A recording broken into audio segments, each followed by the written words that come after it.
નમસ્કાર મિત્રો, આજે તારીખ 20 ફેબ્રુઆરી 2024 ને મંગળવારના ઇમ્પોર્ટન્ટ કરંટ અફેર્સમાં તમારું સ્વાગત છે.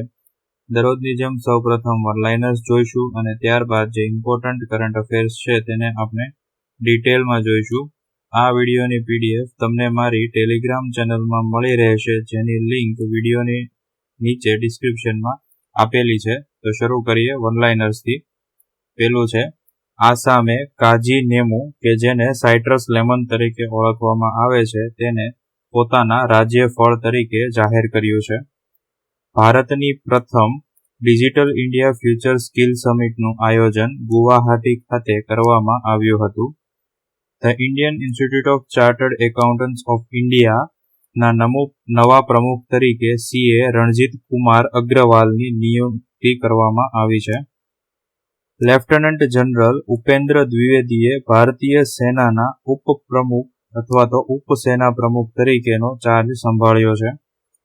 National inter district junior athletics સ્પર્ધામાં રાજ્યની કિંજલ ઠાકોરે ટ્રાયથ્લોનમાં સુવર્ણચંદ્રક જીત્યો છે. કેન્દ્રીય મત્સ્ય ઉદ્યોગ વિભાગે માછલીઓ અને અન્ય જળચર પેદાશોના ડિજિટલ માર્કેટિંગને પ્રોત્સાહન આપવા ડિજિટલ કોમર્સના ઓપન નેટવર્ક એટલે કે ONDC સાથે સમજૂતી કરાર પર હસ્તાક્ષર કર્યા છે.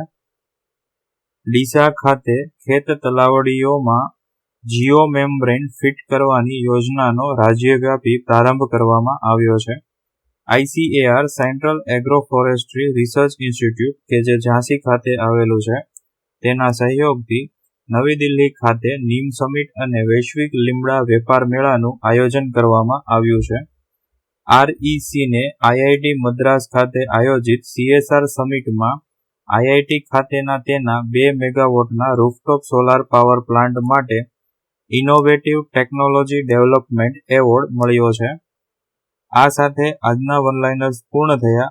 હવે જે ઇમ્પોર્ટન્ટ કરંટ અફેર્સ છે તેને આપણે ડિટેલમાં જોઈશું. તો પેલું છે કાજી નેમુ, કે જેને સાઇટ્રસ લેમન પણ કહેવામાં આવે છે. આસામની સરકારે તાજેતરમાં કાજી નેમુને આસામના રાજ્ય ફળ તરીકે જાહેર કર્યું છે. કાજી નેમુ તેના રંગ, સુગંધ, રસ, પુષ્કળ પોષક તત્વો અને એન્ટીઓક્સિડન્ટ ગુણધર્મોના લીધે જાણીતું છે અને તે આસામના કૃષિ લેન્ડસ્કેપમાં વિશિષ્ટ સ્થાન ધરાવે છે.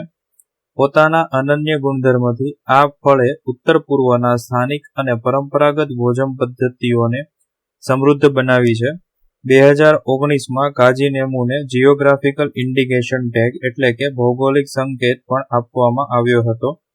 2016ના વર્ષમાં આસામ સરકારે એક શીંગી ગેંડાને રાજ્ય પ્રાણી, સફેદ પાંખવાળા બતકને રાજ્ય પક્ષી, હોલોંગને રાજ્ય વૃક્ષ અને ફોક્સટેલ ઓર્કિડને રાજ્ય ફૂલ તરીકે જાહેર કર્યા હતા. ત્યારબાદ આંદામાન અને નિકોબાર કમાન્ડમાં સુરક્ષા સંબંધિત પ્રોજેક્ટ્સનું ઉદ્ઘાટન વિશે જોઈએ. તો તાજેતરમાં નૌકાદળના વડા એડમિરલ R હરિકુમારે આંદામાન નિકોબારમાં પોતાની મુલાકાત દરમિયાન કેટલાક પ્રોજેક્ટ્સનું ઉદ્ઘાટન કર્યું હતું, જેમાં 3 પ્રોજેક્ટ મુખ્ય છે. એમાં પહેલો પ્રોજેક્ટ છે INS ઉત્કૃષ્ટ ખાતે પ્રિસિઝન એપ્રોચ રડાર એટલે કે PAR નું ઉદ્ઘાટન.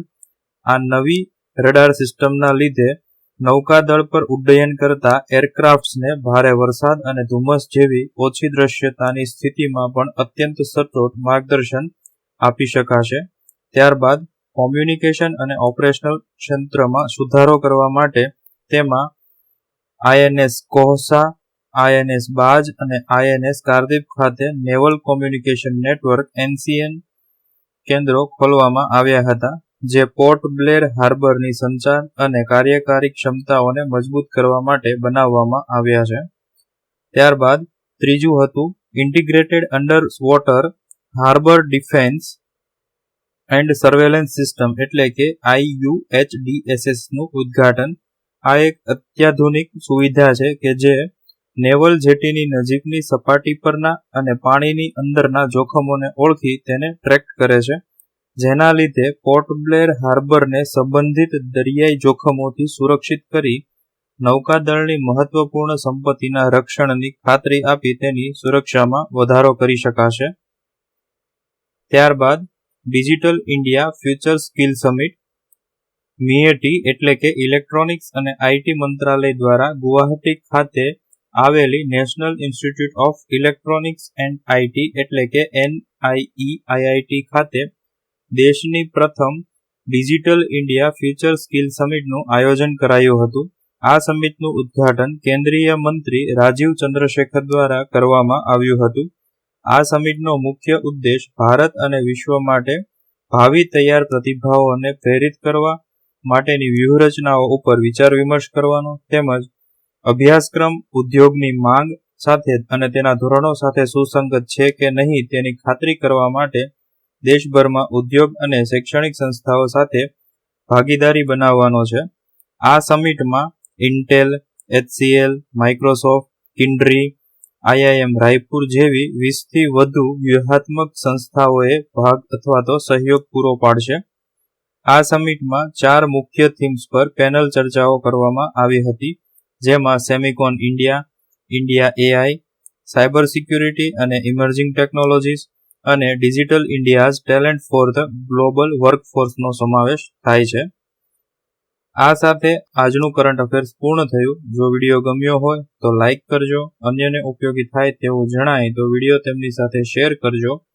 વિડીયો અંગેના પ્રતિભાવો વિડીયોની નીચે કોમેન્ટ દ્વારા જણાવી શકો છો અને દરરોજ આવી કરંટ અફેર્સને લગતી વિડીયો અપડેટ્સ મેળવવા માટે ચેનલને સબસ્ક્રાઇબ કરજો. Thank you.